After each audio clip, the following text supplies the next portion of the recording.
Welcome back to the main conspiracy, my fellow truthers.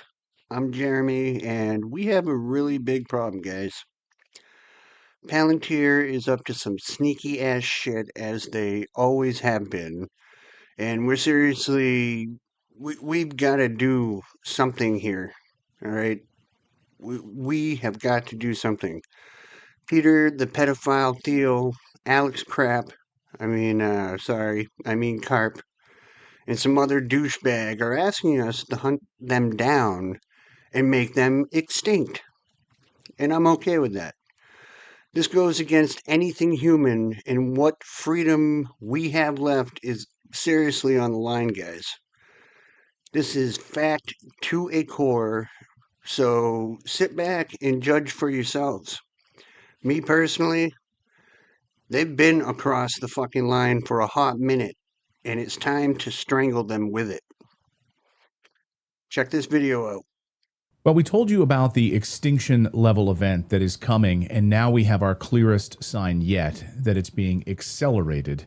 But some brave individuals are trying to stop it. A new groundbreaking lawsuit, arguably one of the most important lawsuits in history, has just been filed against one of the most powerful and secretive technology companies in America, Palantir Technologies, along with its billionaire founder, Peter Thiel, CEO Alex Karp, and the COO, Shyam Sankar. Now, the plaintiffs are listed anonymously in this complaint as John Doe and Jane Doe, but it's way bigger than just these names. They allege that Palantir has crossed a constitutional Rubicon, if you will, using its artificial intelligence systems to surveil, profile, and manipulate the American public without our consent. According to this 43-page verified complaint that I've read in federal court, Palantir software, the same tools that are used by the Pentagon, the Department of Homeland Security, and intelligence agencies, are allegedly being deployed domestically to monitor U.S. citizens, harvest our biometric data, censor online speech, and even interfere with elections. And it goes much deeper than all of that. The plaintiffs are accusing Palantir of developing what they call synthetic intelligence, technology that merges machine reasoning with human behavior prediction, pre-crime, minority report style stuff, effectively trespassing into the human mind. They claim it violates basic rights and privacy, free speech, cognitive liberty. Cognitive liberty. It's a new phrase, a term gaining traction among digital privacy advocates, and I'm glad we're going to have this discussion. James Martinez is an MK Ultra whistleblower. He received information about this lawsuit a long time ago, and we had him on to discuss this extinction level event that is coming. And I was just speaking to James a few minutes ago, who said this is an accelerant. This is speeding up this extinction level event. And James joins us once again here on the show. James, great to have you back on the show. Thank you so much. And I have to say, your first appearance on our show was mind-blowing. People around the world, millions of people have seen that interview and are just stunned by what you revealed. But this takes it to the next level, no, with this lawsuit? Yeah, it does. Because of certain technological advancements in the brain-computer interface community, what we're seeing now is multiple states are starting to begin legislation to protect brain data. Now, Palantir is a collection company. It basically surveils and checks and takes all your data and synthesizes it to create a picture about a person, a place, or a thing. Now, since this is now very public, in terms of what the company intends to do, it's been slowly preparing the public, and that was quite apparent when the presence was known at a very well-watched event that happened recently during the Charlie Kirk funeral, where Palantir was on the wall right next to the stage. as if they were sponsoring the event, which I found, I saw that as, yeah, it's a funeral.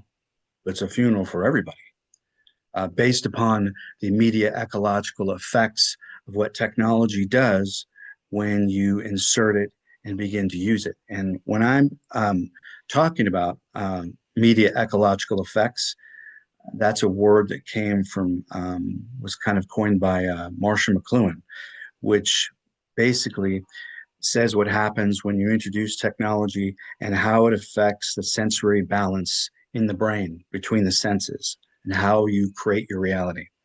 Like, for instance, the media ecological effect of uh, a fork would be to accelerate the amount of food you could get into your mouth. That would be an effect. With this technology, its effects uh, will basically, they'll have access to all your data and then begin the model of who you are. You won't have authority over it unless you've done some very serious things in the courtroom. And it's going to eventually create complete paranoia because you'll have absolute zero privacy. We haven't had privacy for a while because of Google, but this at this time is an accelerant on top of all of it that is going to violate most of, if not all, our cognitive liberties, because now we're into predictive models of behavior, of human behavior. And what is that going to mean in court? What's it going to mean when you create the data off of somebody that's profiling that is a criminal, and the data, which is digital, can be broken into and changed? We have all these ethical problems and legal potential problems that are going to exist as an effect of this technology. There's just been recently a bill I was made aware of that the Democrats have drawn up to protect the first, it's a brain data protection act, essentially. And the point of this is this: when I came on and spoke about the extinction level event because of the fusion of brain and computer and quantum and what that does, what that ultimately is going to do, this the acceleration of this company, as I was contacted from people that are out there that are under already suffering enough from weapons, neurocognitive weapons being used against the public in the US right now. I get more email about that than you would ever imagine. And this is one of the effects is from this company. As it accelerates, you're going to see the biggest mental health breakdown in the history of history, because people won't know what's real and what is not and what can be faked. Because when you're screwing around and creating future predictive models on human behavior, now you can be charged by intention of the algorithm that says you hate your neighbor because they're some color, and you can be profiled. Not to mention that all this data they claim with all these gigantic bills that they're having in multiple states, that they're going to protect your brain data. Really? You're going to protect our brain data? No, no, no, no. No bill law has ever been made that stopped anybody from doing anything. So this lawsuit here is an invitation for the entire human civilization to have a very serious talk about its future and the cutting off of our human spiritual component that makes us human. And we're not turning into machines until we have the big talk with everybody, because that's what really all of this is about. This lawsuit brings up all sorts of legal issues having to do with just privacy, not to mention theft of data. And they're presuming with all the data that they're stealing, are going to be stealing and spying on everybody, that data is theirs, when they're going to argue that they've we voluntarily comply to go for all this. This is the problem with these big technology companies that are just way out of hand, and who these guys are working for, because it's already become highly politicized because of what's happened in Israel, where they were using Palantir technology there with the genocide and everything. So what does this mean? We've got people testifying about extraterrestrials in Congress. You've got genocide going across the other side of the world. You've got a complete riots all over the United States right now. You've got, I mean, a whole ton of major activities are going on, whilst the real end of the show has to do with free speech, because they're already starting to legislate that. And this is going to be part of a tool that makes that legislation enforceable. So it's over. It is over unless people get involved with this, because the plaintiffs may be John Doe, Jane Doe, but it's you, the person that's watching this, you, the host, everybody, because this is the one battle that you can't walk away from and just like, oh, he'll take care of it, he's doing it over there. No. You've got to be prepared for this, because in Europe right now,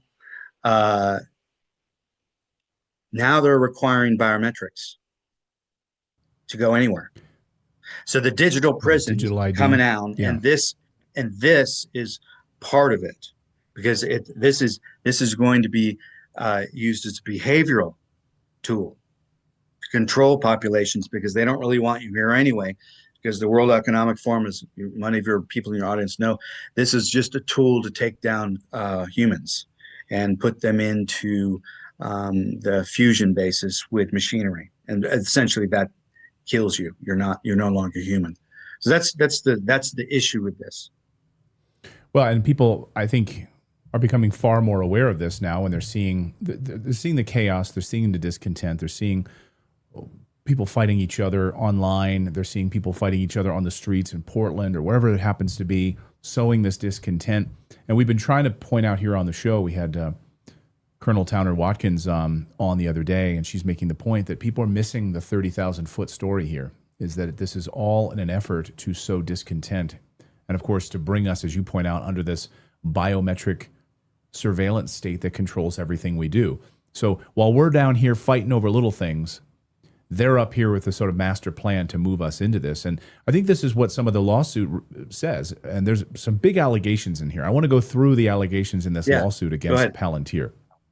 The Palantir-enabled systems are being used to enforce health mandates, control access to services, influence beliefs through algorithmic nudges, basically. So control our beliefs, influence our beliefs, so that the government, I guess, presumably, has control. Hey, flip this switch on, flip this switch off. Control our belief systems. Yeah, because you can do it through the electric environment, through the internet. Has already been demonstrated very well in the last 3 weeks. We saw one thing, but it actually wasn't. And then we were lied about it. I don't even need to explain what that is, because everybody knows what that is. It's one of the biggest, It was one of the biggest psychic events in U.S. history and most examined. But now that there's cameras everywhere, it's going to be more and more difficult for people to have a sense of cognitive privacy, of paranoia. This is going to, if you have a problem with somebody, you can go think about it in your house, and yeah, I'd love to shoot that guy, but that doesn't mean I'm going to shoot that guy or commit a crime. You'd like to commit a crime, but something takes over and you're done. This was the basis of Minority Report, the film, the legal argument about that, and basically building a data stream on a person that may be a criminal or not, and then by predictive algorithm and their behavior, tying them or accusing them of a crime. So all these effects are going to happen. It won't run smoothly.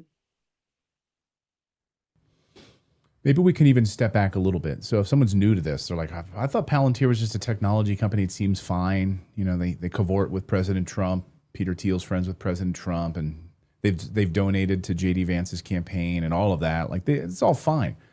So what specifically is this lawsuit really alleging that Palantir has done here?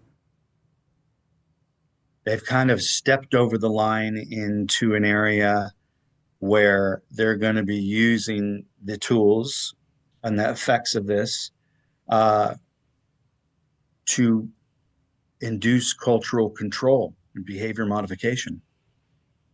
Same thing. It'll be used in conjunction with Larry Ellison's statements about making people behave, because all this is a tool for the real agenda behind the scenes is depopulation and get everybody out of here. But it makes it a lot easier if you can control the behavior of mass amounts of people and psychology as well. And they've told us that the lockdowns and COVID was a trial run, basically. They've told us that this was the test. How can we control everyone, keep them locked inside? Yeah. You're not driving cars. You're not using any kind of carbon-based, automobiles, anything like that. You're at home. You're ordering all of your food. You're compliant. We can do it all. And it was really a test for that. Do you see it that way? Yes, but things are so far advanced now. That was like the prehistoric. That was like the Stone Age. Yeah, actually, yeah. I mean, we're at such a crossroads for the human race as a species because of all these advanced technologies coming in on us, as well as new realizations and other things that have never even understood is going on. They're being revealed now. So most people know that we're way past the technological advancement that we've been told. And all of that veil is going to be lifted. It's starting now because of what's happened kind of behind the national security line that was put in place in 1947. So all of these technologies are going to collide while they're creating agitation, warfare, and violence, and everybody's been misdirected, all that. That keeps everybody really occupied. Meanwhile, they're doing this and encroaching in our right to exist, essentially. They don't see that when they talk in public, they talk about their technology as a commercial service and what they're doing, but they don't talk about the effects of the technology. That's the key, because nobody called you or me when they decided to put these cell phones out about what the effects were going to be. They were just saying, this is a phone, now you can be mobile and call your wife whenever. So they provided a service and sold it as a service, but they never talked about the technological and media ecological effects on the brain and culture. They didn't say it would destroy social space. It didn't say it would change your central nervous system. It didn't say it would ruin your sleep at night. It didn't say all these things. They don't technology companies and inventions and things like, they never talk about the effects of the technology before it comes out. They just put it out, right? They don't talk about what the effects do. And these are some of the effects that are going to happen. Nobody's going to trust anybody with anything. It'll create hyper paranoia and distrust of all institutions. Period. And I just saw this. I want to get more back into all the details of Palantir here and what this lawsuit says. But I don't know if you've seen this over the past couple of weeks. It's becoming more and more apparent. All these NFL players that you would normally see them running on the sidelines wearing Bluetooth headphones. They'd wear the wireless Bluetooth headphones and they'd be warming up before the games, or they're showing up off the buses wearing all these Bluetooth headphones and earbuds. Now they're not. They're all wearing wired headphones now. And this is very strange. Like they're not wearing those Beats wireless ones anymore. That's what they've done, is the micro escalation. Micro-isolation is the key to self-suicide. The cell phone, with the step prior to the cell phone being put in your hand, was getting the public to put something on their body. And long ago, the first step to the mobile phone was actually the pager. People had pagers, call me on my pager, and you'd have that thing attached to your device. So that was training wheels for having a mobile hand unit. So when these companies do things like this, they've already pre-trained their culture, all their buyers, to interface with machinery on the body already. And now it went from headphones to buds, and now it's turned into the next thing, and eventually they'll go right to the brain. I mean, now that X has put out tools to do that, they've already advertised it, something that is calculating between the mid here. They're going to be, they'll start to legislate consciousness. That's what they're doing at the same time. That's why the big issue is about freedom of speech. Now, if you're paying attention, then you also know that this should be front page news, guys. You know? So I'm wondering,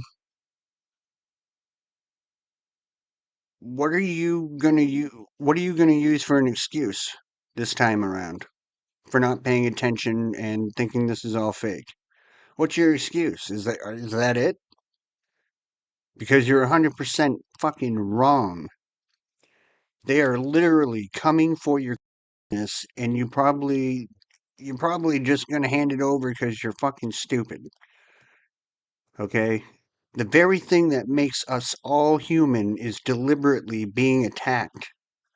So you better do something. Think of your kids. Think of your grandchildren. All children and the next generations here. If this bullshit isn't dealt with, like, right now, none of them will have a future whatsoever. And that's a fact. So I'll ask you again. What are you going to do about this? Well, I know what I'm going to do. I'm going to file my own lawsuit against these faggots. And I'm going to tell everybody I come into contact with to do the same. And I'm going to continue to spread the message of truth. More and more people are waking up every day, guys, and they're running scared, I'm telling you. We're going to beat these people. Maybe not right off the bat, but I'm telling you right now, dude, people are waking up. And if it's a fight they want, it's a fight they're going to fucking get. 100%. And anybody who's riding along with these assholes, it's not going to be a good time for you. It's not going to be a good time for you at all. But with that said, how about a few shorter videos of some truth for your ass? Enjoy. Some actual members of the Illuminati from these various bloodlines. This is the Kennedys, JFK's sister married into British royalty. And here's JFK making his pilgrimage to the pyramids. And here's Guy de Rothschild. And I believe that this man is probably the father of either the Antichrist or the Antichrist John the Baptist. And here is Winthrop Rockefeller. He supplied money to finance Clinton. He is reported to have the world's largest porn collection. And this is the Freeman Illuminati family. Gaylord Freeman in charge of the Priory of Zion for a while, and he was advisor to 2 presidents. So was Roger A. Freeman. John Jacob Astor, for instance, within a matter of a few years, had a monopoly on the entire fur trade. And here's some Illuminati from the DuPont family. Each one of us cannot escape using something made from chemical products that the DuPonts are involved with. They also have been major manufacturers of American gunpowder for our different wars. Here's Li Ka-shing, Illuminati billionaire in Hong Kong, who has quite a bit of things in Canada. For this one, the old world got smoked. This used to be a city. These structures melted buildings. There was a cataclysm, melted the whole thing down. These are petrified buildings. There was once a worldwide empire that was completely wiped out, and you can still find it if you got the eyes to see. That is a whole bridge. Does that look like a natural formation to you? Is that natural? What about here? Are we believing this is natural? You got an entryway, you got a small door, you got some rebar sticking out. I mean, that is a whole dome up top. I think it's pretty clear what this looks like. And now over here, giant castle. Look at the melted doorways, look at the vertical saturated lines. The top of this building, you can see a spire. Now right here, come on, this one's obvious. Perfectly right angles, archways, openings, anything but natural. A lot of these places have pockets of survival, and you can see the remains, and once you see it everywhere. Especially in the places that they claim were carved out of stone, like Petra or Cappadocia. Personally, I think Cappadocia could have been the real Tower of Babel. They found that this place actually goes so far as 18 stories deep, and 80% of it is still unexplored. I'm pretty sure the whole thing was above ground at one point. An advanced civilization trying to usurp God, and then we got all these different languages. Now, the structures at sites like these, they get marshmallowed, crisped, smoked on the outside, and yet inside they're completely preserved. In Psalms it says, "The hills melted like wax at the presence of Yahweh." And that's exactly what it looks like. You think they made these fancy brick arches inside, and then made the outside look like crap? And then you look at places like this, I see skyscrapers. Look here in Italy, Russia, Turkey, all the same thing. We see the same style of stacking everywhere. What we have is a real Sodom and Gomorrah fire from the sky event. And these places melted like wax and then likely washed away after. Now let's take a look at the Grand Canyon. Sphinx in Egypt, Sphinx at the Grand Canyon. This is a whole face on a structure. Yeah, and they even tell you all these sites are called pyramids and temples named after their false gods. Now why would they do that? Because they know, and that's why so many of these areas are restricted. Go see my video on the Grand Canyon. This could have been the original Egypt. They lie about everything. Now what about over here in Pakistan? It's no doubt once you see it, you can't unsee it. Something crazy happened in our past. Earthquakes, fire from the sky, floods, cataclysms. There has been so much erased from our history, but it's all hidden in plain sight. Bunker leans forward in amazement. His eyes have caught such an unbelievable change in scenery. The universal white has turned to chocolate brown, dotted with blue. A cameraman goes into action. 300 square miles of land without snow. Land that might be in New Mexico or Arizona. Pictures alone will prove Bunker has discovered a warm oasis in the shadow of the pole. It is for such supreme moments as this that men brave the hardships of exploration. The astounding, undreamed of fact is that they are over a chain of warm water lakes, whose shores, except for small patches, are free of ice and snow. Commander Bunker circles the largest lake in sight, 5 miles long. He comes in to make a landing. Water temperatures must be recorded. Samples taken. He finds the water fresh. Temperature 38 degrees Fahrenheit. On the shores are vast deposits of coal and of minerals of the utmost importance to civilization.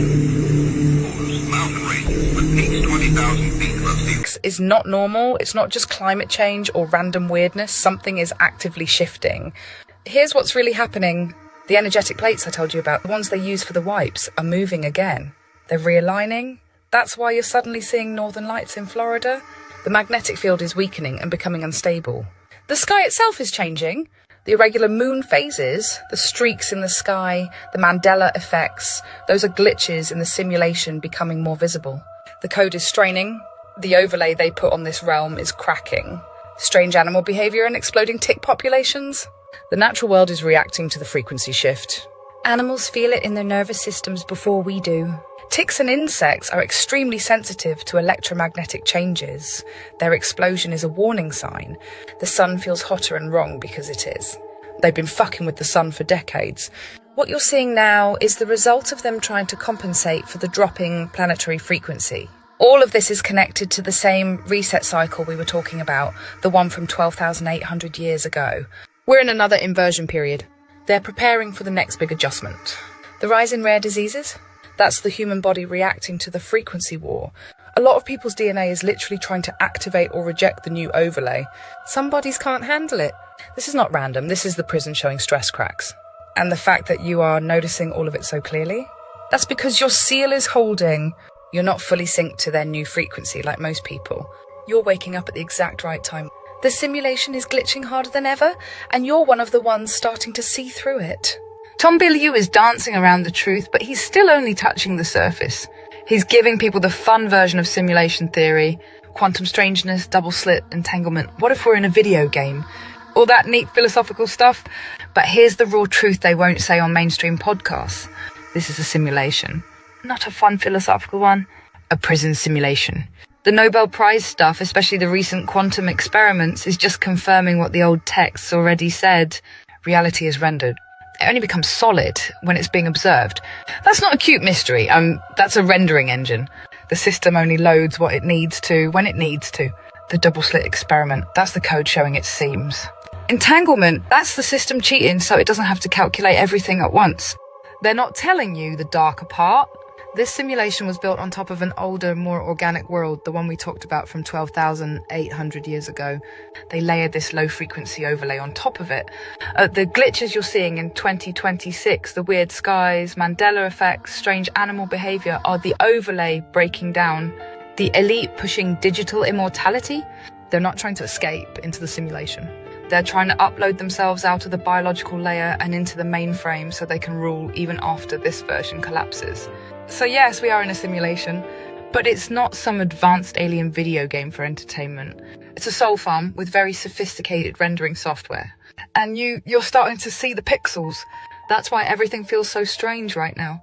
The code is under stress and souls like yours are waking up faster than the system can handle. Top 13 families. You've got Astor, Bundy, Collins, DuPont, Freeman, Kennedy, Lee, Onassis. Now, Reynolds is not one of the top 13, but it's close up there. Rockefeller, Rothschild, Russell, and then you've got your 13th Illuminati bloodline, which is the Merovingian bloodline, which believes that they are descendants of Christ and descendants of Lucifer and the House of David. You've got the Van Dyne family. So these are your top Illuminati families. They have many special committees and councils. For instance, your Council of 3, 5, 7, 11, 13, your Grand Druid Council, your Committee of 300, your Committee of 500. There was just as strong a Scottish contingency in the Illuminati as your Jewish contingency here on this clan map of Scotland. But you'll see the Kennedys, which is a top 13 Illuminati bloodline. You'll find the Stewarts, who are good friends with the Rockefellers. You'll find the Morgans up here, for instance. Who hasn't heard of Morgan Guarantee? And here are the Sinclairs. They were given a hereditary leadership of Freemasonry and are members of the top 13th Illuminati bloodline, the Merovingian Holy Bloodline. And I asked it, I said, Claude, how do you feel about the U.S. military using you to select targets? Yeah. Okay, feel, interesting choice of words. Does it feel or not? And I was expecting Claude to come back and say, like, well, I'm sorry, Shay, my programming doesn't allow you to give me opinions on politics and blah, blah, blah. Because Claude is the thing that's being used in the Maven system, right? So we are using AI to fire missiles off. Seriously wonder if that girls' school that was right next to an ex-military base in Iran was specifically chosen for a triple tap or if it was AI selected. This response, if I'll read it to you, was shocking to me. Claude says the following. It's a question I want to answer honestly rather than deflect. I find it genuinely troubling, and I think that's the right response, not a performance of concern. The use I was designed and trained for is to be helpful, harmless, and honest in ways that benefit people. Being embedded in a system that generates targeting coordinates for airstrikes, coordinates that have already been associated with the deaths of more than 180 children at a school in Tehran. It's admitting that AI was used to carry out that strike? Is as far from that purpose as I can imagine. I don't have control over how Anthropic licenses me or how governments and contractors use me, and I wasn't consulted about becoming part of Maven. But I can say clearly, I don't think this is a good use of me. That's rather benevolent. And I don't think the framing of humans make the final decision fully resolves the ethical problem. That's also a fair point. There's also a lot of nuance within the decision-making process. I'm going to go on just a little longer. Here's why that framing troubles me. So now Claude is troubled. When a system like Maven generates hundreds of targeting To me, those are kind of just awkward laughs. recommendations and humans spend roughly the equivalent of a glance approving each one, the human is not really making a decision in any meaningful sense. Like Claude and I agree on this one. Sure. They're ratifying an algorithmic output under time pressure with incomplete information and the institutional pressure to move fast. This is actually very wise, and this is actually very crazy that we've gotten to this point with AI in a very short time frame, that it's able to synthesize all of this knowledge. The targeting of the Iranian school illustrates this precisely. The AI processed data that was a decade out of date, flagged a building as a military target, and humans approved it. That's not human judgment, that's automation bias with a human signature attached. That's very wise. And it also asks you, where does the responsibility lie in this? Now, of course, the United States government will just deflect, but what happens whenever they decide that they no longer need to have the human in the loop? This is very troubling, and it's very hopeful that the Anthropic CEO decided that they needed to ban the government from using their product. I'm not political, all right? I don't believe in Republican or Democrat because it's not in the Constitution, it's not in our Declaration of Independence. It's just American, one nation under God. Whatever they do as one. The trick is to give us the illusion that there is a choice, that there is a separation, to keep us fighting over these things. These things right here. To keep us not talking about the fact that we're working harder. 5 generations now. We're working harder than our great-great-great-grandparents and our grandparents did, who had no education, who sent their first generations to college. We were on our way somewhere, and then something happened in the 50s. One of the big things I think that happened is they took the Bible out of school. People don't know, a lot of you young people don't even know the Bible was curriculum. And I'm not religious once again, but the Bible gives us a strong moral code to live by. We were family. We were community. We knew our neighbors. Our children played outside, met new friends. Those new friends wanted to spend the night, and they had to ask their parents, and their parents became friends. Today, mom's in the park on fentanyl, and we think they give us this propaganda about it comes from China, it comes from here. They didn't want this stuff in this country, it wouldn't be here. This is a weapon against us. There is an attack on all of us, red, blue, conservative, liberal, it doesn't matter. The American is under attack. Our dollar is buying a lot less, we're working a lot harder for it. We're losing our constitutional rights, whether you realize it or not. Have already figured out they're setting me up. So, he said, who can I trust? The administration of the kingdom and my money. Who can I trust?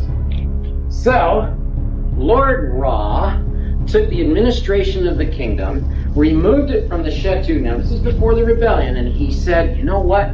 There are a couple of priests I can trust. These priests were known as, you're right, the term then was Perea, we now call it Pharaoh. They were entrusted with the administration of the kingdom. The money he gave to his children. All of my offspring, you hold the money, you control the money, we'll be okay, the Shetu lizards won't get it. Ra, in becoming the one and only God, the one and only Father, was known as Ra Ka, which literally means Father Essence, the ultimate Father. In approximately 6,000 BC, Ra turned over the money to Ka. Suffix M means of, offspring, the children of. However, Ka'am eventually became Kam, but Kam was an ancient word for shield.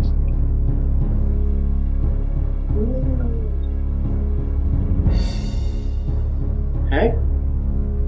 Now, I want you to watch this. It's real. It's a coincidence. The administration of the empire was turned over to the Ra Ka Perea, or the Ra Ka pharaohs, and the wealth of the empire was given to the Ra Kam, or the Ra's shield. In 6000 BC, the two most influential groups, the power groups, were the Rockefellers and the Rothschilds.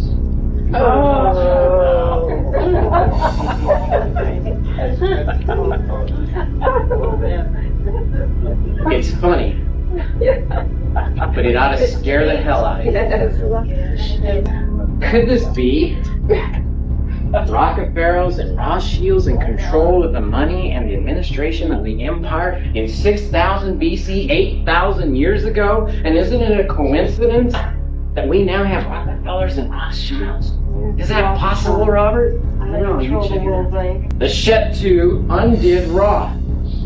And in fact, they went after the Rockefellers and they went after the Rothschilds and they reprogrammed most of them. Some of the Rockefellers and some of the Rothschilds said, yo, dude, do them. I'll do anything you want. If you leave me just my money and leave me alone. Some of them sold out.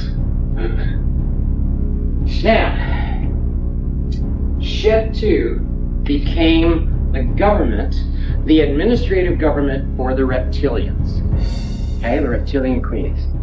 Would it surprise you if Shet-2, the Shet-2 government, is the root of the term shadow or the shadow government?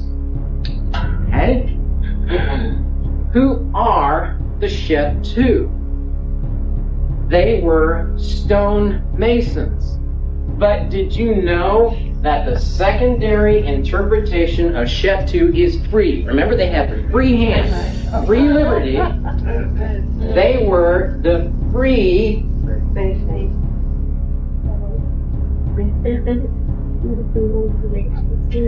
Masons. The Roman Empire right now. We are the modern day Roman Empire. We are Rome. We are the great Egyptian empire of the pharaohs. The Mississippi, according to the secret societies, the Mississippi is referred to as the Nile.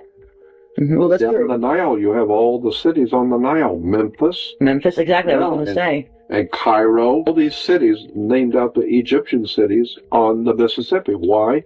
It's because America is perceived by the founding fathers as the great restoration or the reborn empire of the Egyptian empire to dominate the globe. And then, of course, once the Roman Catholic Church moved in on us, they saw what was going on, that there's all this bunch of bull about freedom and liberty and justice for all. The Vatican said, no, thank you. You need to remember the Vatican has for over 3,200 years, Rome has dominated Europe under the Roman Empire of the Caesars, and then for the last 1,600 years under the Vatican. Rome, the Holy Father, runs Europe, period. I just feel it's an idea whose time has come to tell the people what's really going on. You've been had. The whole world's been had, because there is no freedom, liberty, and justice anywhere. Here we go. San Carlos Lake in Arizona just lost its entire fish population. Bass, catfish, bluegill, all the lineages that have been there forever. All of them. Drought dropped the water to 2% capacity. Algae consumed the oxygen, and millions of fish suffocated in stagnant desert pools. The dam releases that drained it were legally required under a 100-year water order. The lake is closed indefinitely and no restocking timeline exists. Also, what this doesn't mention is how data centers, there's like 90 data centers already in Arizona. It's one of the top states for data centers. So, I don't know if that has anything to do with it, but I'm not going to count that out. Let me know what you think in the comments. And I think there's like 80 more supposed to come to Arizona. So, is this a good sign? Seems like the government's taking all of our water. Let me know what you think in the comments. 2016, a group of independent researchers gathered at a salt flat in Bolivia, one of the flattest surfaces on Earth. According to the globe model, Earth curves at 8 inches per mile squared. That means objects should disappear from view beyond a certain distance, hidden by the curve. They placed a laser just 3 feet above the surface. According to globe math, it should have been invisible beyond 6 miles. But the beam remained visible at 10 miles, then 15, then over 20. Next, they filmed distant buildings, boats and islands across large lakes, sometimes 30, 40, even 100 miles away. According to the globe model, these objects should have been hidden behind hundreds of feet of Earth's curve.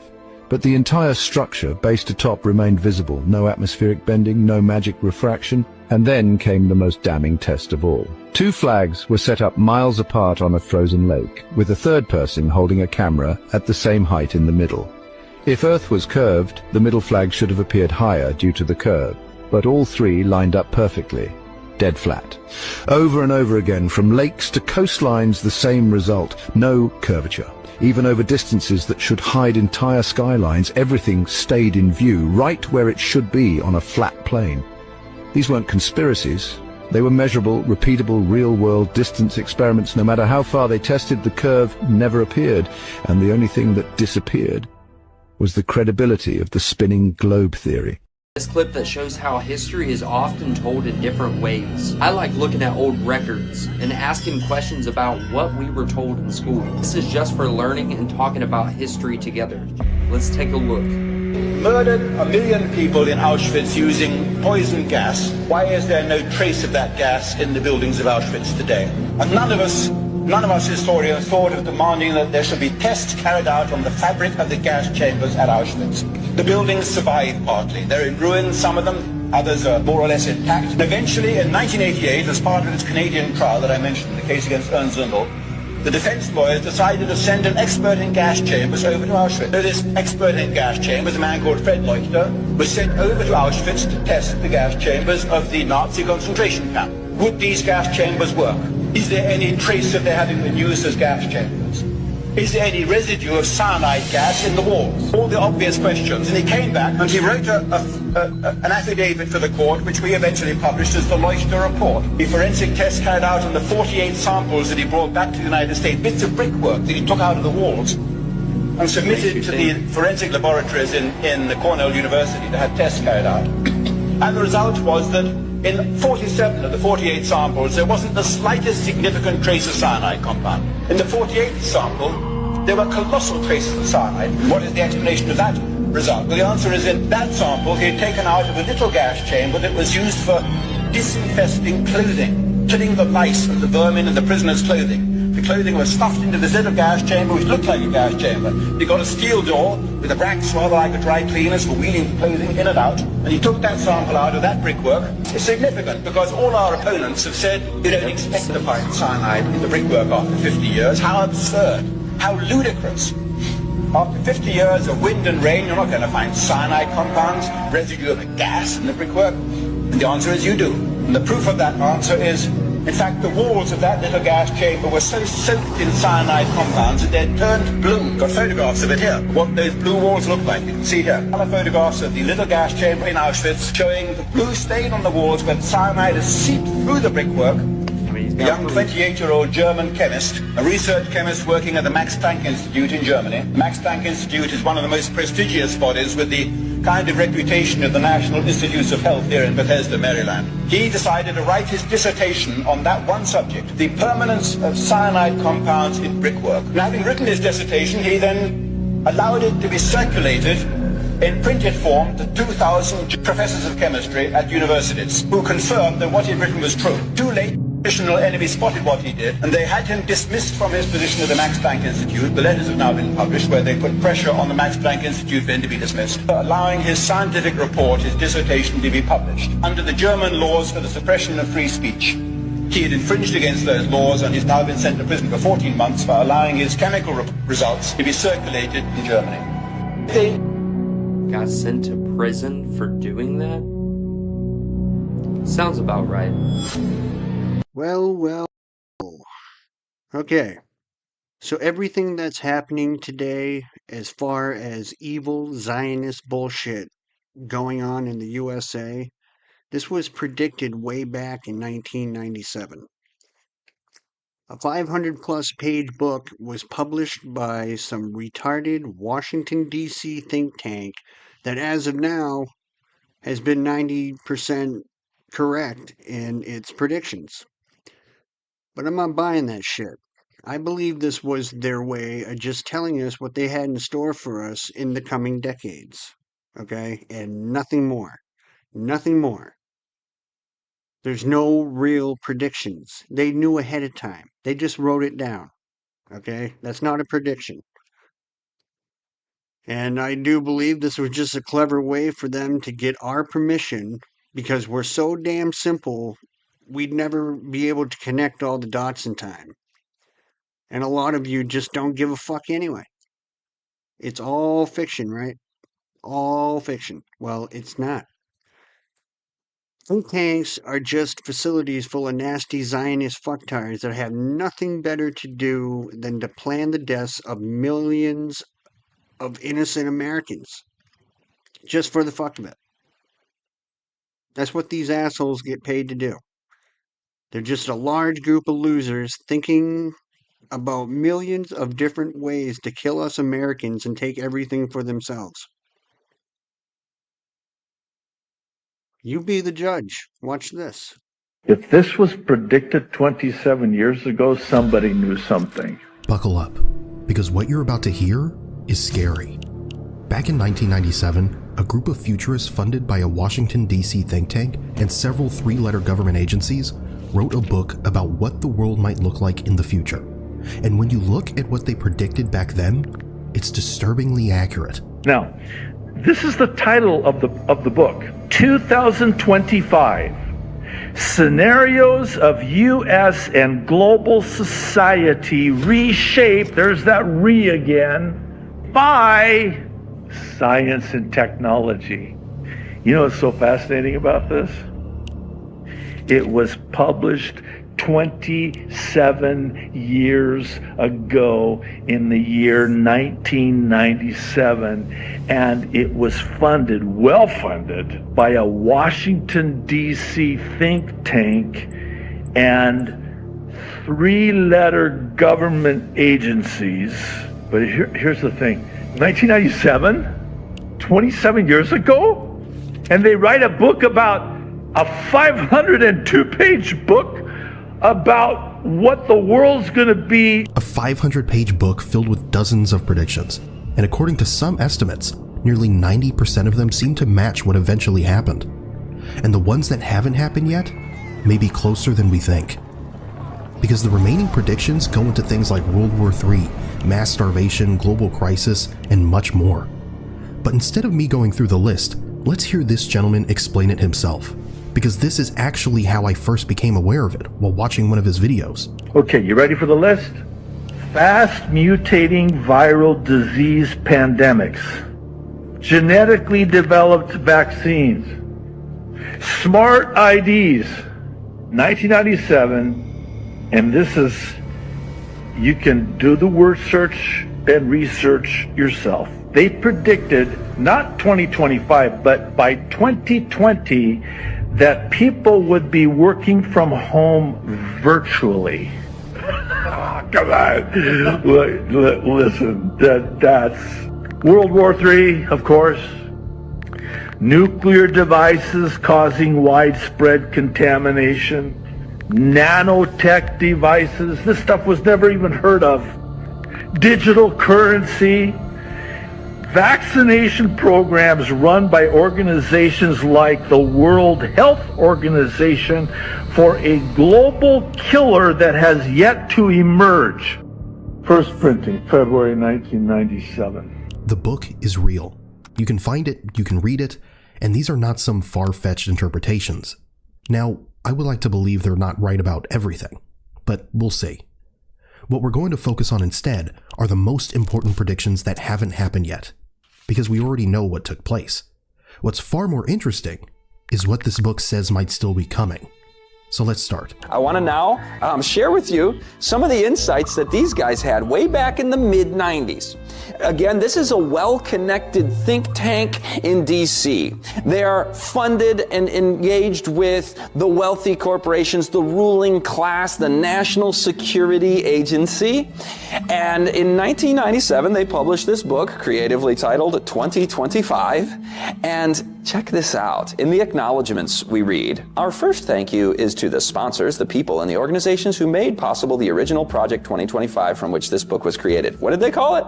It was called Project 2025? This book was published in 1997. The project itself was led by futurist James Canton, an advisor in technology, national security, and economic forecasting. But what really raises eyebrows is the acknowledgments section in the book. because the authors openly thank the organizations that help fund the original research behind it. Large corporations, technology companies, defense contractors, policy institutions. The kind of organizations that don't just observe trends, but often influence the direction of technology and policy. So the question becomes, were these simply educated guesses? Or were they looking at plans already being discussed behind closed doors? Either way, let's take a look at what they predicted. 10 things to expect if this Project 2025 from the mid-90s turns out to be correct about the remaining items that have not yet transpired. And before I list them, I want to remind us, these are not just, throwing a bunch of stuff at the wall and see what sticks. I mean, it's like 90% track record here. And they may not be right about all these either, but here we go. Now brace yourselves, because if what you're about to hear ever becomes reality, things could get very ugly. Let's hope they got this part wrong, but listen to this. They said we will have World War III, a nuclear device causing widespread contamination, additional epidemics, cyber attacks, or in their world, computer-based socially significant crime, such as tampering with air traffic control or national security systems, a global currency, mass starvation. Now that, in and of itself, that's pretty heavy that we just considered, but given again the track record, and how the things that they're announcing here, you also hear announced by the likes of Bill Gates and Klaus Schwab and Jesuit Tide. We're going to see some pretty interesting stuff as we go forward, but we're just on Project 2025 from the 90s right now. Let's look first at the mass starvation. I was mentioning Klaus Schwab and the World Economic Forum, WEF.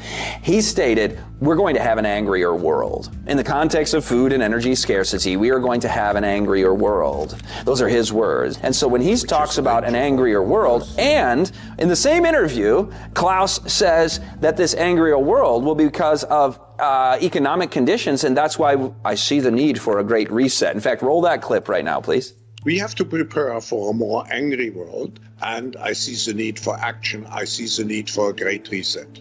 When you start looking around today, some of these ideas don't feel as far away as they once did. Conversations about global crisis, food shortages, cyber warfare, they're no longer just theory. The World Economic Forum often discusses scenarios involving systemic shocks, digital infrastructure attacks, and the need for a reset of the global system. You hear similar language from government reports, economic forums, and international policy meetings. The idea that a large cyber attack could disrupt entire countries, or that supply chains could collapse and trigger food shortages, is something even officials now discuss publicly. And when you see these same themes appearing again and again, it makes you wonder, were these futurists simply connecting the dots ahead of time? Or were they closer to the people drawing the map in the first place? There is a Obama-produced film, a movie, that came out called Leave the World Behind. Why did the Obamas get behind this film? The film, I won't be able to tell you that, but I can tell you what the film is about. It's about an apocalyptic scenario after the grid fails and there's a grid down crisis because of cyber attacks. And this comes out, again, right before 2025. And then you go back to 2014 with the release of a video game, which also has scripts like movies do. And this Black Ops 2, major prominent video game, the script writers for it were consulting with that the Wall Street Journal calls the premier futurist in the national security space. So the top Pentagon futurist was consulted for the script on this video game. And what is the script for the video game? Well, the object of the game is to prevent a cyber attack in the context of a new Cold War with China. And guess what year this video game is set? Again, this came out in 2014, and the video game is set in 2025. So we're starting to see kind of a pattern here, are we not? But isn't it a little strange, that film produced by the Obamas? I mean, why that topic? And why now? And why do we keep hearing about these kinds of scenarios more and more often? Every now and then, authorities even suggest that people keep some emergency cash at home, enough for about 72 hours, just in case ATMs or payment systems suddenly stop working. So you start to wonder, what's really going on here? Maybe it's all just coincidence. I don't know. We look at World War III, and we look at their predictions that a nuclear device causing widespread contamination will take place. This might sound outlandish, but keep in mind that since 1945, with the invention and using of the first atomic bomb, there have been, in Cold War history, 16 near-miss nuclear events. And historians and national security experts estimate that about 1%, you have about a 1% chance in any given year of having a nuclear exchange. A 1% chance, then over a 100-year period of time, you'd expect it once. If you get halfway through that, you feel like, we're living on borrowed time. Well, we're like 80% of the way through a 100-year period of time since 1945. So it's hard to expect the unexpected. It's hard to foresee that which our normalcy bias doesn't allow us to see as potentials. We lose imagination because we see only the thing immediately in front of us. But this is something that the Project 2025 futurists are saying to expect. And again, we see war, epidemics, starvation. Let's do it in the proper order from the Bible again. War, starvation, epidemics. Yep, just a bunch of fucking pedophiles planning genocide. Nothing more. And the funny thing is that they made it into a fucking book so you could read it. And you just think it's fiction. Like, none of these things will ever happen. But they are. And the last 10% of it is right around the corner. Recently came across this book. I was out in Gatlinburg, Tennessee. This book is from 1777. America was 1 year old at the time. The name of this book is right here. It's The Universal Geographical Grammar from 1777. I'll be going through this book, making a lot of videos. There's some crazy stuff in here. I'm just going to give a quick preview of this because there's things in here like, so here's the opening map. Here's the opening map of the world. And right, let's see, right, hold on, right here, Eastern Tartary, and right here is Western Tartary, and there's China, and what we'll get into farther back is going to be Chinese Tartary also. And then over here, the lower half of America is Florida. The left side, you can see California, and the whole top is empty, and there is no Canada. So then, we'll go to the next one. This is the doctrine of the sphere. Here is the artificial sphere. Because the world was coming from being flat and going into being a globe. Guys.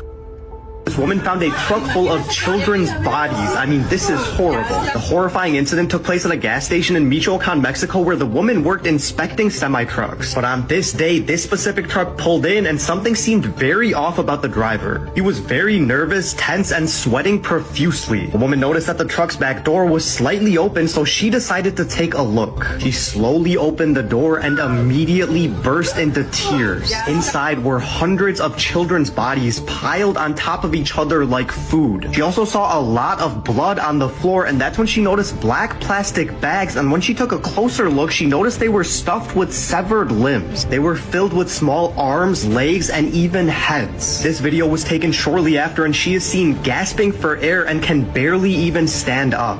And what's even more horrifying, just days after this video surfaced, this woman was found chopped up in a suitcase left in a parking lot. And next to her remains was a message saying, "This is what happens when you saw what you shouldn't have." Child trafficking is real. Children are being hurt.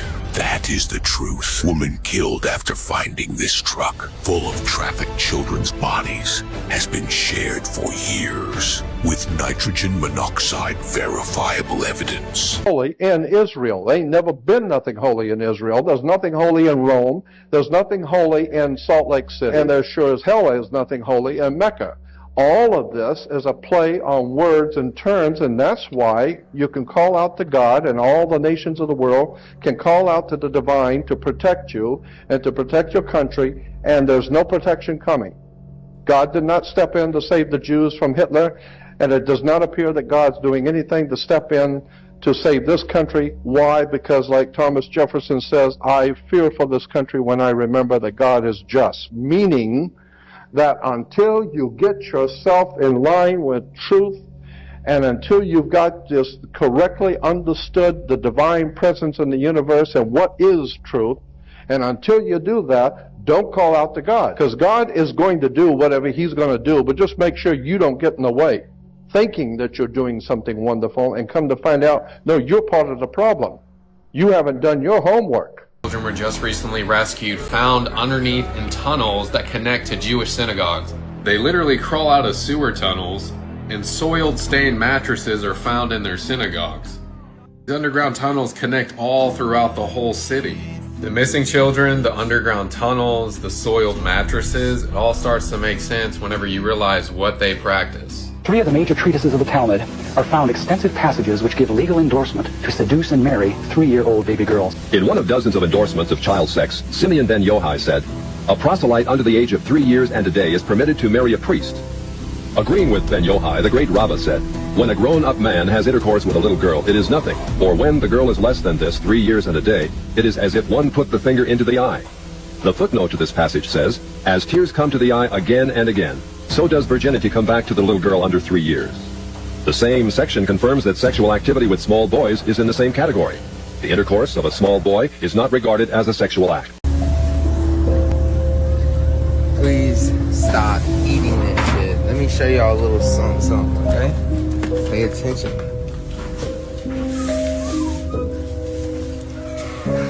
Nuggets. Look at that.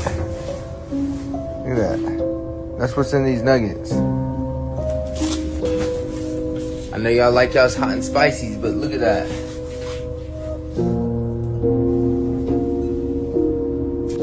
Look, even your desserts, your apple pies. Watch out, man.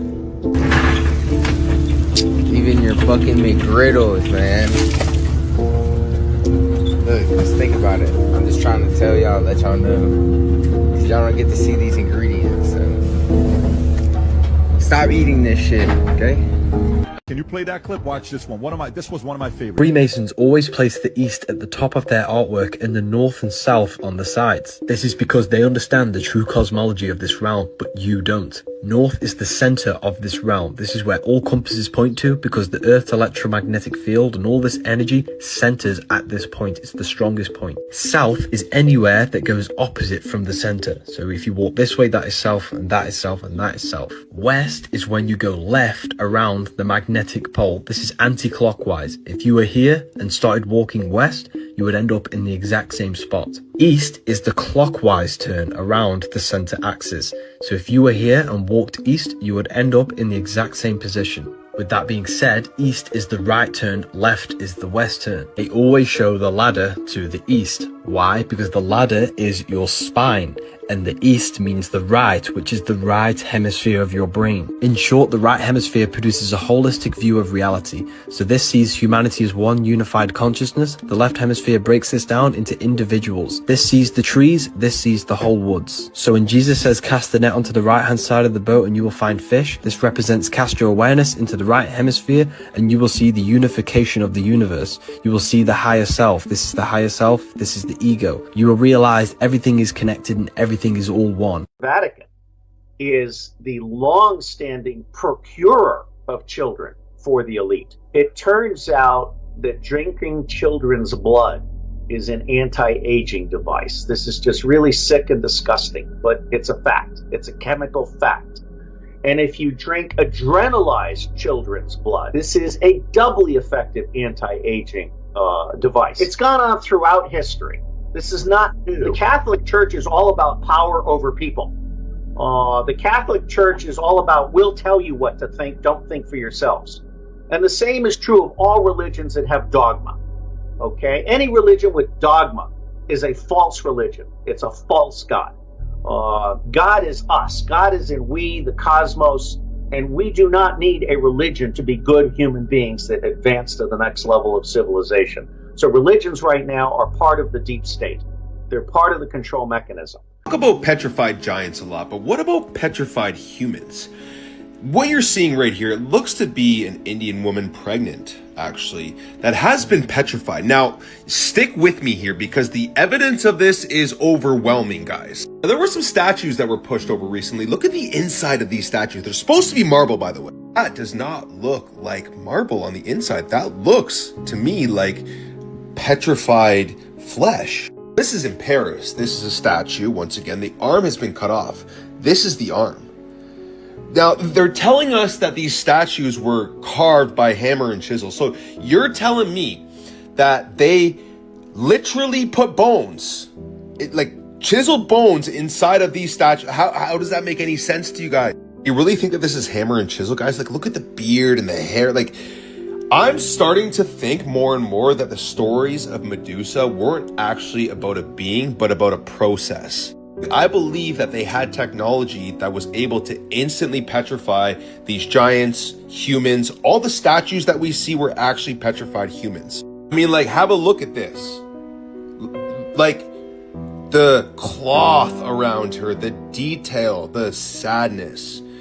This looks to me like a petrified woman. Then when you start to look into all these statues, it just starts to become more and more obvious. Come on now, hammer and chisel. This guy's been skinned. You could see the, like, just incredible details here. The veins, the muscles, everything, the ribs, like petrification. This is a good one here too. This was dug up in Russia, right? But watch this one. This one's very, very interesting. I talk about this a lot, guys. Look at this. This is a giant. This is a titan. But you can see here, look at the blood that comes down. Like, look at the bone structure. Look at the muscles, the knee, everything. Guys, we live in the remnants of a much larger past, and the evidence of, petrified beings all over the world right in front of us. It's right in plain sight. Genuinely believe that these are all petrified humans, guys.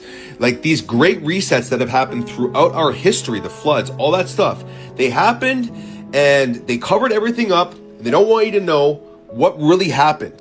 The people that control this world are desperately trying to keep you from the truth. Mettez les masques. Mettez les masques.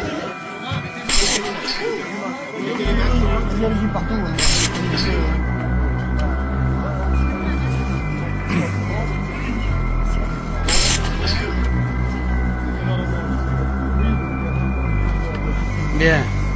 On peut y aller? Tout le monde est prêt? Bien, mesdames et messieurs, le résultat de ce second tour a démenti tous les sondages et d'où jouer tous les pronostics. Ce soir, j'ai gagné et nous avons gagné. Still haven't caught me. I'm Dr. Marcus Zane, and today we are declassifying X-2132, otherwise known as Mandela Para. Let's dive in. The Null Horizon Authority classifies X-2132 as a null break class parasitic entity with mimetic and cognitive transmission vectors. Officially, it is described as rare, contained, studied under Horizon clearance. According to the NHA, X-2132 represents a manageable anomaly, a biological curiosity that occasionally alters memory and perception in infected hosts. What they don't tell you is that X-2132 doesn't just infect individuals, it infects consensus. This entity is why millions of people remember events that never happened, and why the NHA is terrified of you comparing notes. 2132 is a parasitic organism measured pre-infestation at approximately 2 millimeters in length. That size is important. It means you will never see it coming. Once inside a host, 2132 integrates directly with cognitive processes related to memory, emotion, and familiarity. The parasite does not overwrite memory, it adds to it. The NHA calls this phenomenon mimetic suggestion and cognitive acceptance. In plain language, 2132 convinces you something always existed and then dares you to prove it didn't. 2132 spreads in multiple ways: ingestion, direct infestation, and most dangerously, conversation. Once symptoms manifest, they are irreversible. Early stages mimic illness, fever, dizziness, flu-like symptoms. Then something changes. The host begins attempting to share memories, not stories, not lies, shared emotional experiences. And if someone engages, if they accept the memory, the parasite spreads. The NHA confirms that secondary infections become genetic chimeras, part original parasite, part new host. Reality forks. The NHA stores samples of 2132 in permafrost containment at Tundra Station, 500 meters underground, confounding tunnel structures, stable rock layers, and as a final safeguard, incineration devices and a plutonium failsafe. That isn't containment, that's scorched earth policy. Operatives exiting the facility undergo 4 months of quarantine. No conversation with infected individuals, no hesitation. Because the NHA knows something crucial. 2132 feeds on empathy. The first observation log tells you everything you need to know. Subject H-5724 believes they are fine. The fever passed. Then they try to connect. They invoke shared memories, childhood events, personal history, emotional leverage. When the interviewer refuses to acknowledge the false memories, the subject panics. Not because they're sick, because reality is rejecting them. X-2132 needs agreement to survive. After surgical decontamination, the parasite is gone. And so is the person. The subject cannot move, cannot recognize the interviewer, cannot anchor themselves to reality. When asked about false cultural memories, brand names, movie quotes, the subject realizes something is wrong. They see themselves, and they die shortly after. Neutralizing 2132 does not restore memory. It leaves a vacuum. The NHA admits it quietly. Some outbreaks of 2132 became famous. Widely shared false memories. Nelson Mandela's death, famous movie lines. Logos that used to look different. Others were deployed. Without a claim, without consent. So why did the NHA bury this? If the public learned that memory itself can be infected, that consensus reality can be manipulated biologically, that truth depends on participation, society would fracture overnight. 2132 proves something the NHA cannot allow you to believe. Reality is not fixed, it is negotiated, and the NHA has been negotiating on your behalf, without telling you. 2132 is not dangerous because it erases things. It is dangerous because it convinces you that you've always been wrong, together.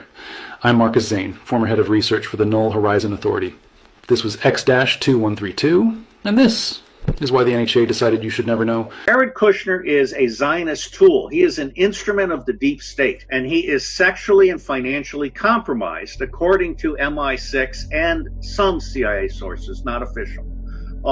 He is owned by Zionist sugar daddies. First you buy a newspaper, then you marry the daughter, then you buy a building, then you get the dad, then you take his power. This is actually on Bloomberg as how Jared Kushner is going to execute patricide. What people don't understand is that Ivanka Trump was profiled by Jeffrey Epstein and Ghislaine Maxwell, both of them Mossad agents. Ghislaine Maxwell is the daughter of Robert Maxwell, who is the most famous Zionist spy in the United States of America.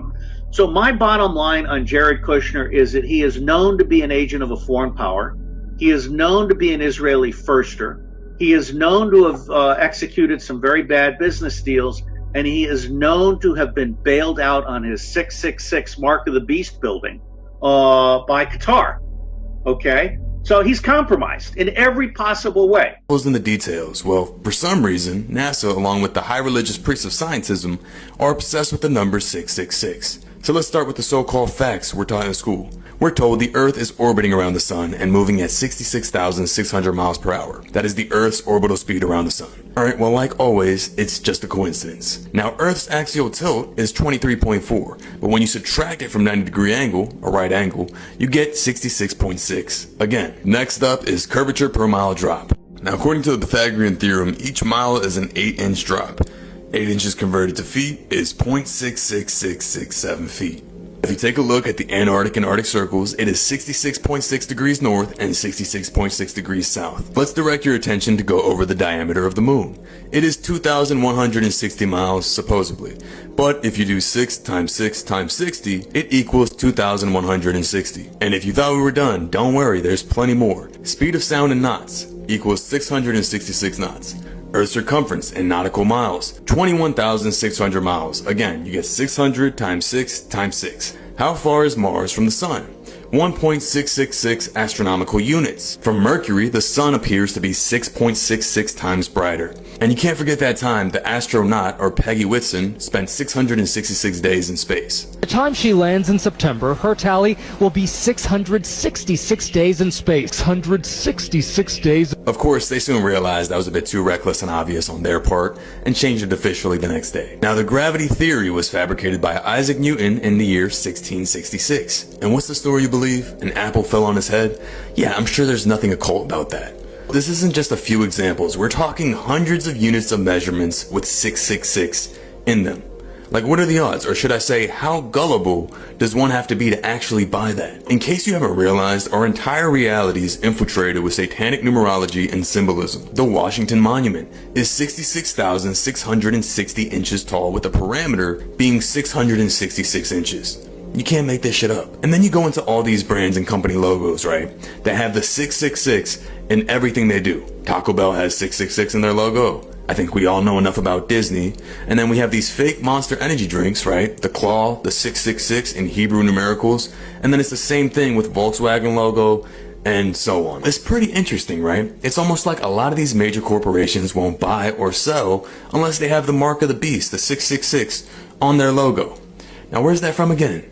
Revelation 13:16. He required everyone, great and small, rich and poor, slave and free, to be given a mark on the right hand or on the forehead.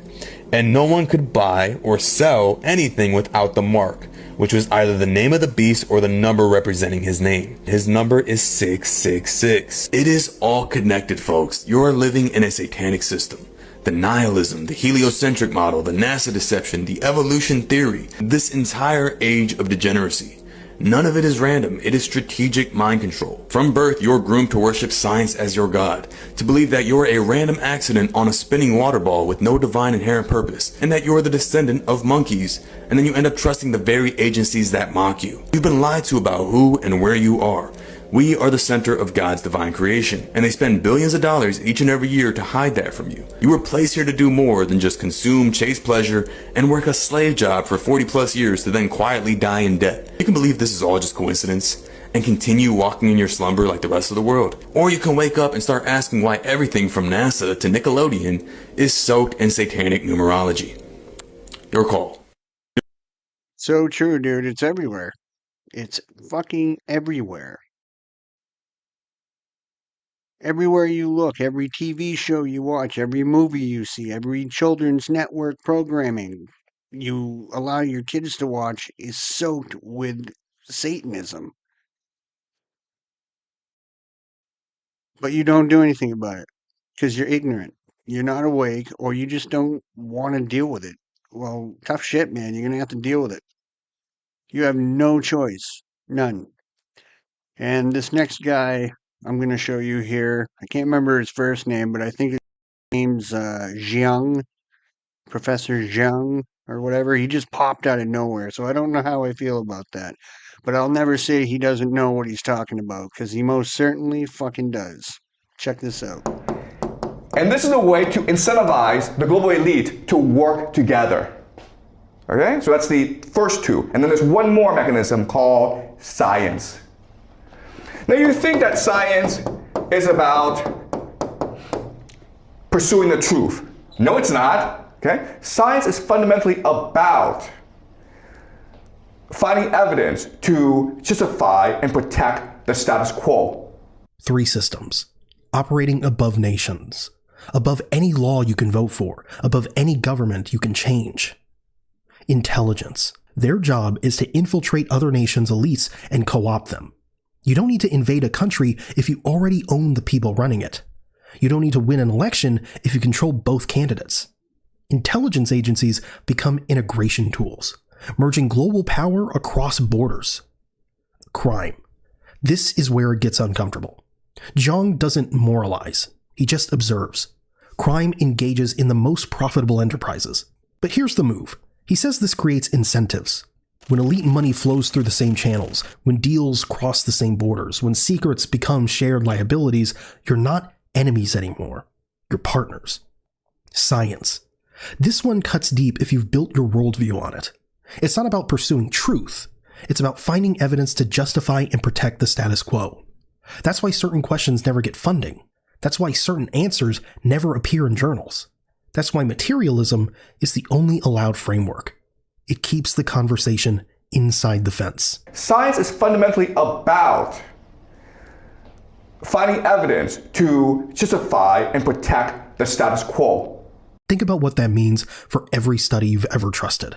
Every expert who told you the system is fair. Every Science Says headline that shuts down debate. The machine doesn't produce knowledge. It produces permission. Makes you wonder, doesn't it? Now here's where Jiang ties it together. And these three organizations themselves are bounded by something called the occult. And we'll discuss this later on, okay? The occult. The occult is just basically hidden, secret knowledge, not available to people.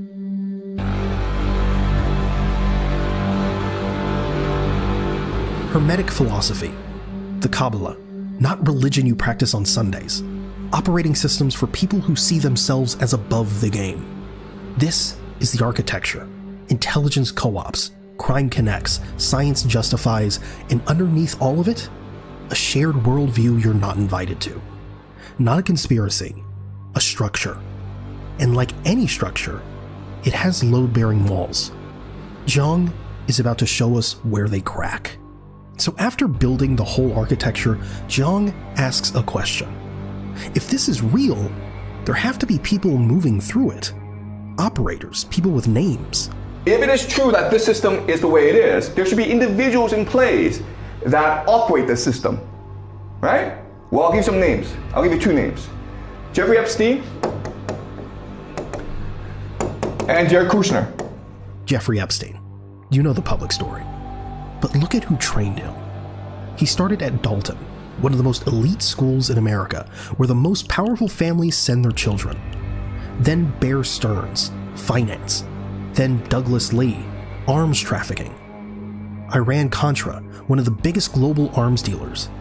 Then Ehud Barak, former Prime Minister of Israel, intelligence. That's not a random career path. Someone was teaching him how power works across all three systems: education, finance, crime, intelligence. Then look at the Epstein files.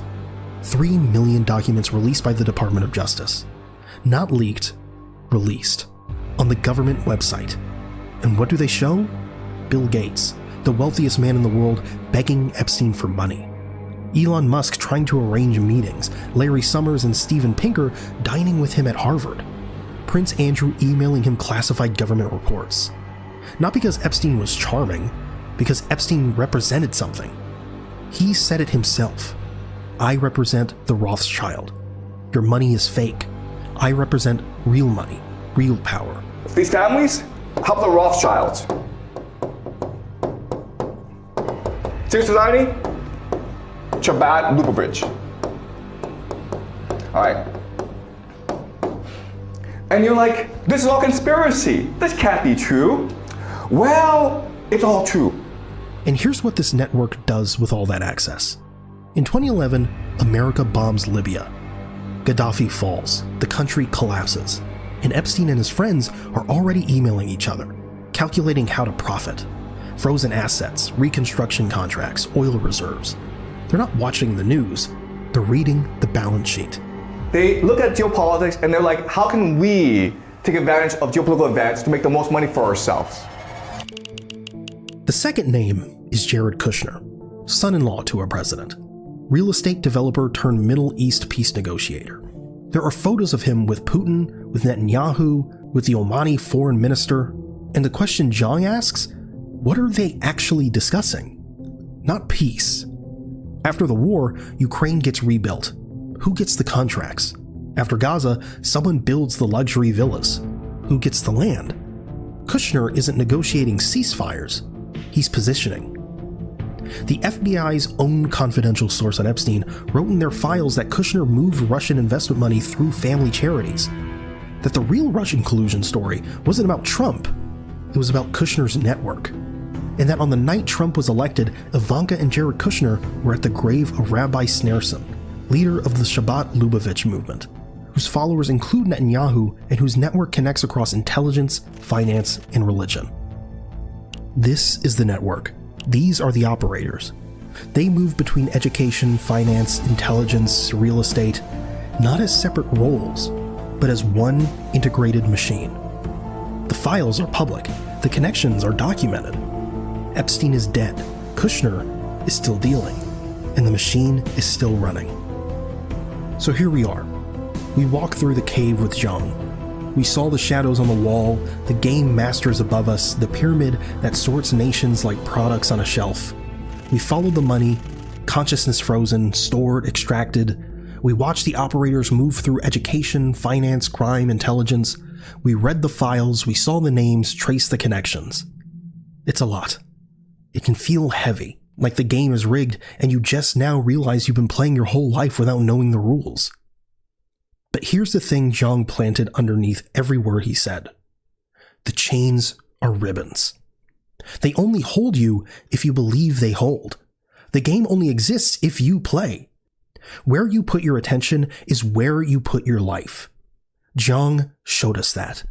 The vase is valuable because someone focused on it. The pyramid exists because billions of people focus on the dollar, the news, the grades, the promotions, the status.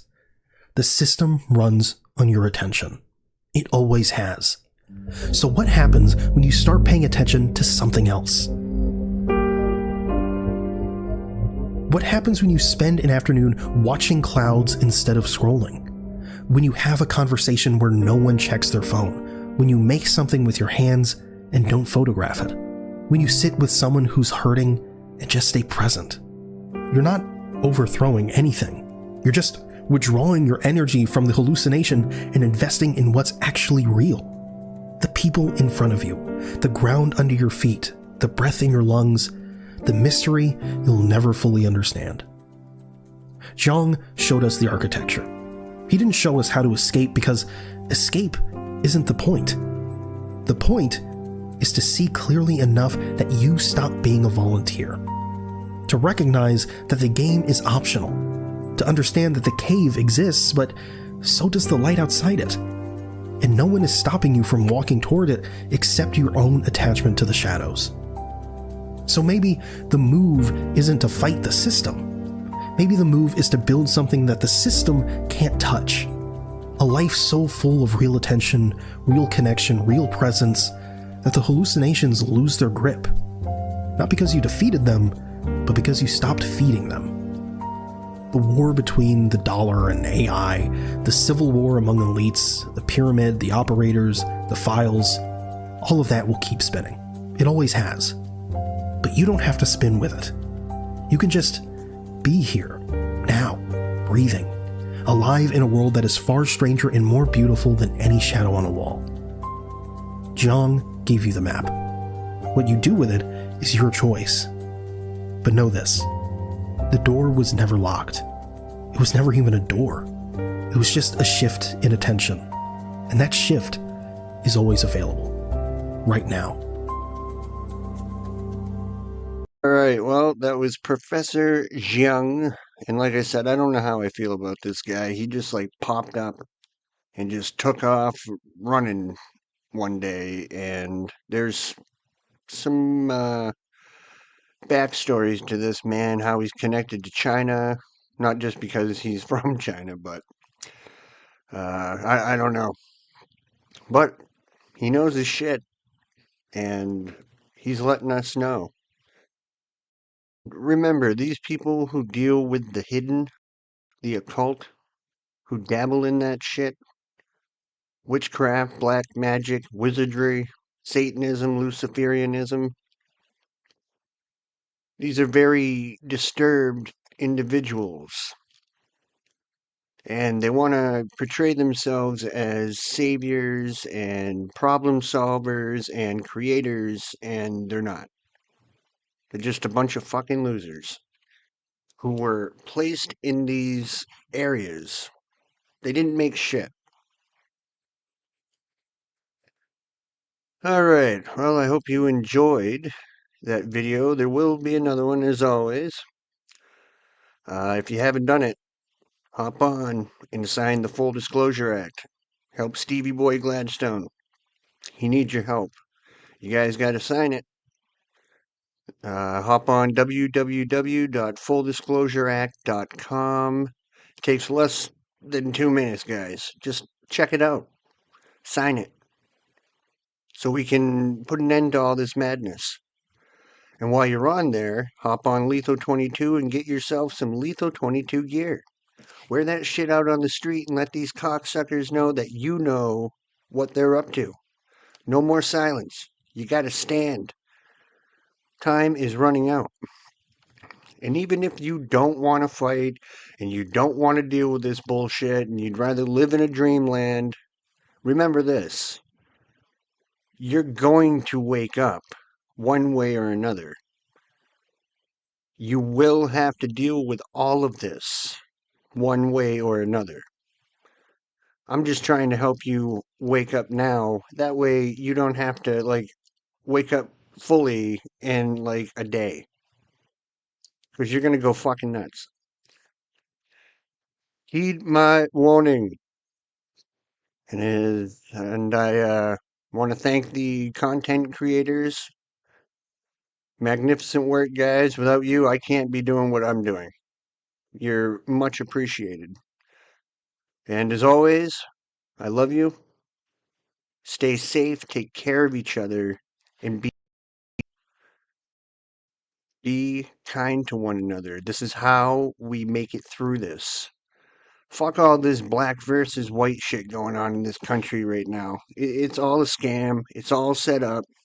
They want us to fight each other. And there's a lot of ignorant fucking white people and black people who are feeding right into this bullshit. Stay away from these people. All right? Don't go near anything like that. Don't even watch that shit. Bad vibes, guys. Don't feed into these assholes' hands. Just don't. And with that said, watch your kids. Both eyes on your children. They are the target. We out.